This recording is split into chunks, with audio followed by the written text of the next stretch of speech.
Football fans are divided on virtually everything, but people who most love the NFL, true fans, hate Dan Snyder. He owns the Washington Commanders, otherwise known as the Washington Football Club, otherwise known as the Washington Redskins, and is generally considered the most loathsome man in pro sports. He's accused of falsifying his books to cheat other owners.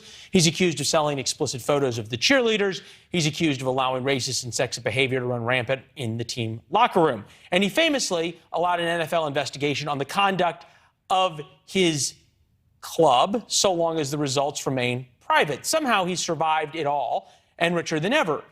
But now he faces Congress, sort of. He won't show up for a hearing tomorrow, but the House Oversight Committee plans to hold a hearing nonetheless. They plan extensive hearings on his alleged misdeeds. Chris Steyerwald is here, NewsNation politics editor.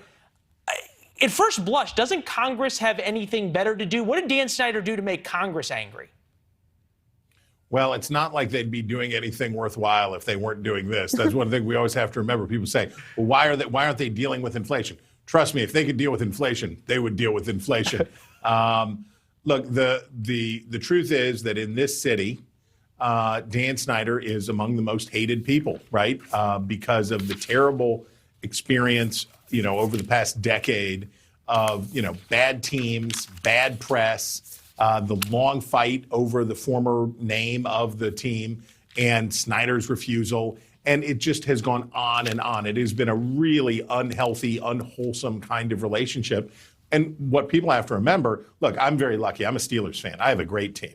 And it's well run and all of that stuff. I'm so thrilled to be a Steelers fan. Washington has and had a fantastic fan base. People in Washington really love the Redskins back in the glory days. There's huge support across party lines, across socioeconomic, across ethnic, racial stuff. This wants to be a football town, and Dan Snyder has basically thwarted that. And I suppose some of that resentment probably bubbles up into Congress. So is this really effectively like fans of a city council who don't like the owner of the local sports team, and since it's Congress, they can exert that power, and to what end other than embarrass Dan Snyder? Well, I don't know what the goal would be, because the truth here is that and I know Roger Goodell is supposed to testify in this hearing, but as long as the rest of the owners can't find a way to deal with Dan Snyder, the federal government, Congress is not going to solve this problem. He retains the ownership of this team in their, stadium, which is not in the District of Columbia, but is way out in Maryland. By the way, good luck trying to park.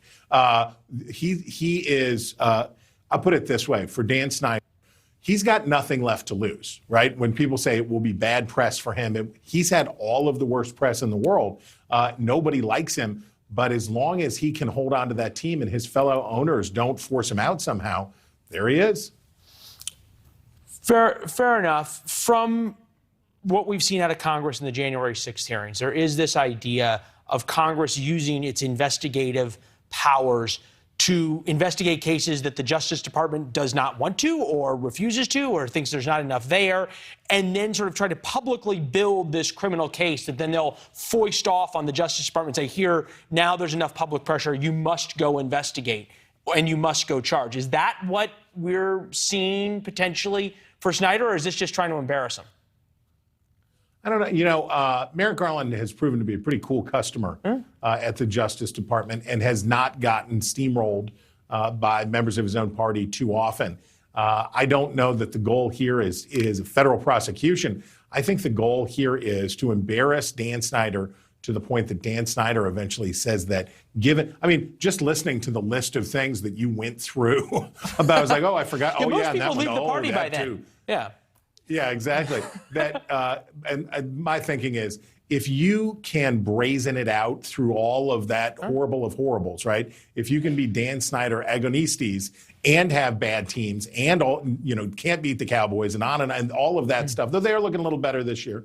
If you can survive all of that stuff, you're not really going to care what the House of Representatives says. And I would imagine he's the kind of guy who wears it as a badge of honor, right? The more they hate him, the better he likes it. Yeah. So P.T. Barnum, if they spell my name right. All right, Chris, good to see you. Thank you. We'll be right back. Thanks for watching. Go to newsnationnow.com to find News Nation on your television provider. And don't forget to subscribe. Click the red button to get more of News Nation's fact-driven, unbiased coverage.